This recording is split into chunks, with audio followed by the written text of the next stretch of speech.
Yes, reka twongere tubaha ikaze bakunzi bakadasohoka ba Kigali Real News. Ibintu byakaze, ibintu byabaye ibindi mu mujyi wa Goma birakaze kandi bimeze nabi maginga ya bikomeje kugenda bigorana, umubare utangiye kugenda umenyekana. Ako of target muraje muyimenye yo guhitana umwe mu bari mimbere mu ihuriro rya AFC M23. Ese iki gikorwa cyari kigamije iki? Abantu benshi bari kubivugaho bitandukanye, ariko twazanye amakuru ya Zandan. Ni mu nkunde rero tuze turebe page ikomeye bikomeje kugenda ndetse bikomeje kugenda bigaragara kuri ubu butaka bwa Repubulika ya Demokarasi ya Kongo. Izi drone zimeze nabi. Ku murongo wa telefone turi bwakira umuroko informa aduhindo nido yuko situation imeze, ariko wenda tudatinzeho gatoya mbere yuko dukomeza, urabanza wumve uburyo ki batangiye kuzimya inyubako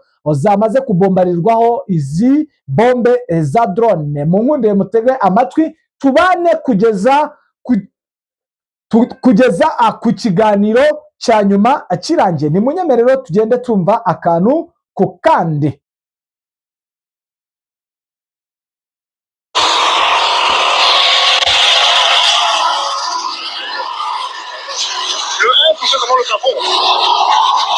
Hari kuzimya, murabyumva neza? Angalia mzima hii ya pili kwanza. Mzima hii ya pili kwanza. Zote bazirumba. Mzima kwanza hii. Mzima kwanza hii. Unataka mgazi kwa pale. Unataka mgazi pale.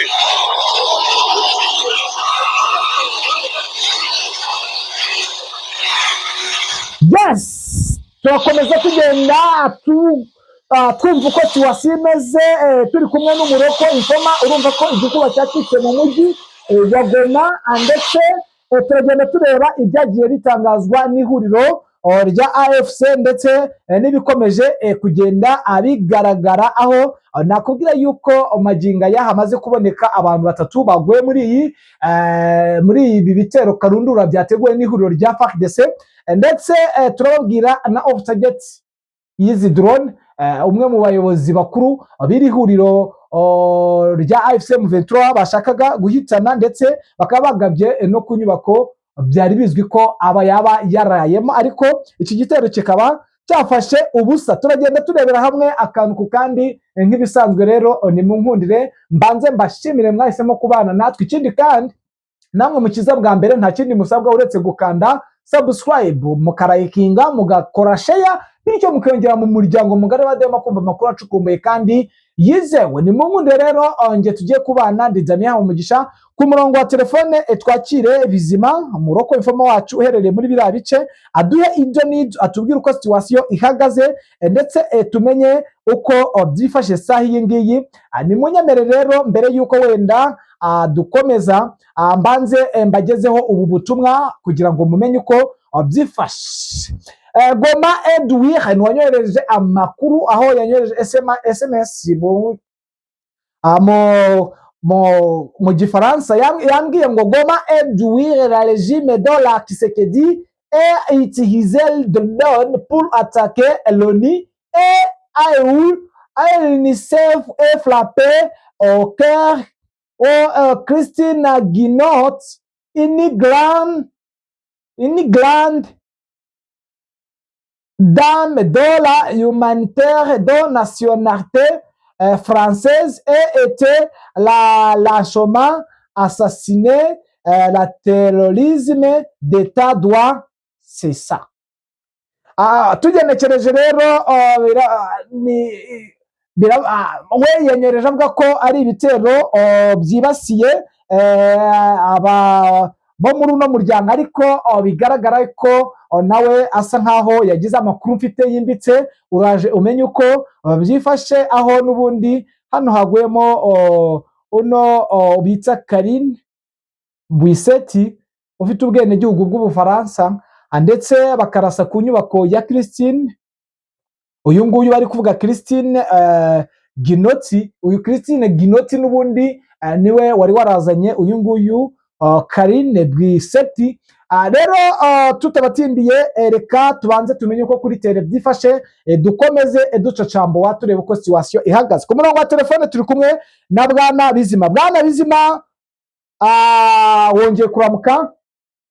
Muraho neza. Amakuru ndetse na video mwayinyoherereje, ariko nge nirinda kuba nakina video akenshi na kenshi, ntago aba ari sawa. Nge mba nshaka amakuru yimbitse kandi yizewe. Amajwi nayabakiniye, ndetse hari igikorwa cyo kuzimya inyubako zatwitse n'izi drone zoherejwe n'iri huriro rya FARDC. Bwana Bizima, sahi byifashe bite?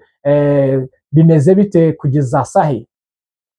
Yego, ntabwo ari ibitero bikomeza. Urabizi ko drone iyo zigize igikorwa zikora nyine birangira.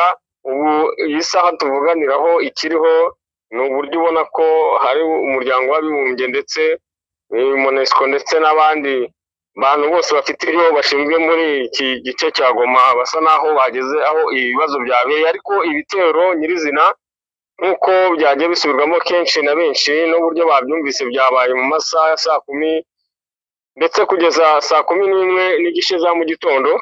Ni ibitero ubona ko byari bigambiriye kuba byahitana abayobozi bakuru ndetse n'ahantu h'ingenzi M23 isa naho ikorera ndetse n'ubuzima bwa bamwe muri bo, ariko bimaze kuboneka ko babashije guhitana ubona ko ari nk'abazungu b'abanyaburayi, kuko ubona ko harimo wari ushinzwe wari umuryango w'abibumbye mu ishami ry'umuryango ushinzwe uburenganzira bw'ikiremwamuntu.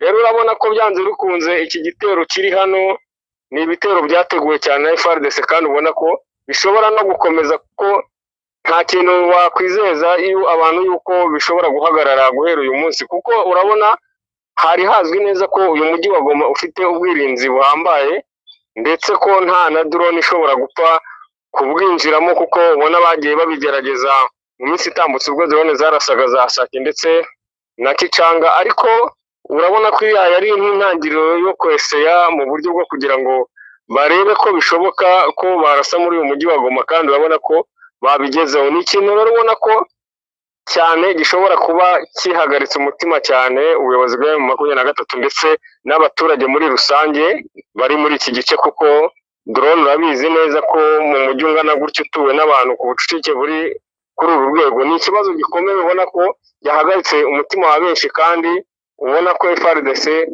nta cyizere cy'uko ishobora guhagarika gukomeza kugaba ibi bitero. Bwana Bizima, ku mavideo biragaragara ko bari kuzimya inzu, birasa nk'ibyagoranye cyangwa amaginga ya inzu zamaze kuzima? Yego, ubu tuvugana zirasa naho ziri kuzima, kuko zari zifite inkongi y'umuriro mwinshi kandi ufite imbaraga. ubona ko kizimyamoto zabanje kuhagera zitari zisa n'izihagije, ariko hakomeje kwiyambazwa izindi zajyaga zikoreshwa na mbere ku kibuga cy'indege cya Goma. Urabona ko ubu bisa naho bigiye gutanga agahenge ko kugabanya umuriro mu nyubako zasaga naho zishaka gukongoka burundu. Yes, Bwana Bizima, situation abenshi bakomeje kuvuga ati iherezo rya AFC/M23 ryaba rigiye kurangira. Urabibona ute mu mboni zawe nk'umunyamakuru uhereye muri ibyo bice? Iyi ni operasiyo iba yakozwe, ni ibintu bishoboka, ni ikintu ubona ko gusa wabara ko ku ruhande rwa FARDC nubwo aba ari ikintu cyagaragaye yuko habayeho ibitero kandi bikagera mu gice nk'iki cyari gisa naho kirinzwe, ariko mu bijyanye no kuba cyageze ku ntego kuri objective FARDC ntago mpamya ko baba bageze ku ntego y'icyo bashakaga, kuko urabona ko nta makuru aratangazwa ko hari umuyobozi n'umwe wa M23 cyangwa se uyu mugabo wabaye perezida w'igihugu cya Kongo washakishwaga nawe ku rwego rwo hejuru, Joseph Kabila. Rero urabona niba nta n'umwe wabashije kuboneka muri bo, ntago FARDC mpamya ko yarekera aho ngaho kugaba ibitero, kuko ubona ko bataragera ku ntego y'icyo bashakaga. Ariko M23 ifite akazi kenshi cyane ko gukora muri iki gihe cyane mu buryo bwo gukumira ibi bitero, kandi no kumenya amakuru neza niba izi drone ziva kure cyangwa se zibasha kugabwa muri ibi bice zihaguruka n'ubundi muri uyu mujyi wa Goma, kuko ubona ko ubutasi bwa FARDC buri ku rwego rwo hejuru muri iki gihe. Yes, inkundira rero utujyane ku yandi ma axe muri make kuko nubundi tuba tugira ngo twapudetinga abakunzi bacu ko situation ihagaze mu bice bigiye bitandukanye ko turatujyana amasisi utubwira uko bimeze sayingiyi mu bice byo muri Sud Kivu Bwana Bizima mu minota mike ariko kuko tuba tugira ngo twapudetinga abakunzi bacu be kurambirwa nk'uko twabibasezeranije.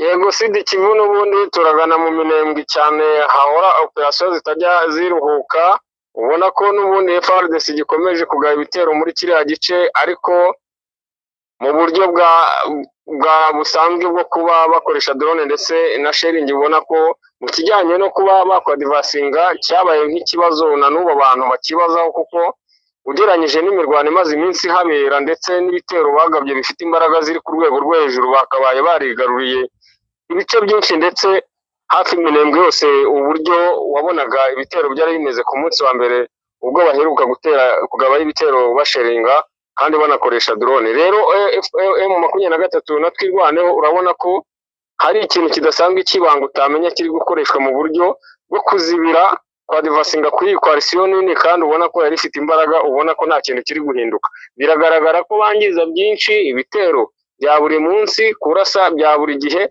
ariko batarenga intambwe berekeza mu gice kigenzurwa na M23 na twirwaneho. Wibaza impamvu FARDC imbogamizi zihari z'uburyo idashobora kwa divasinga ngo ugere muri kiriya gice cyaho M23 bagenzura. Ariyo mpamvu ubona ko urugamba ahangaha rwabaye nk'inderenge rwose kuri FARDC, bisa naho babuze icyerekezo cy'uburyo barufatamo bitewe n'uburyo babaye nk'aho bakorewe urukuta rurenze ku ruhande rwa M23 ndetse na twirwaneho. Hafi aho ngaho hakikije umujyi wa Goma ho byifashe bite Bwana Bizima?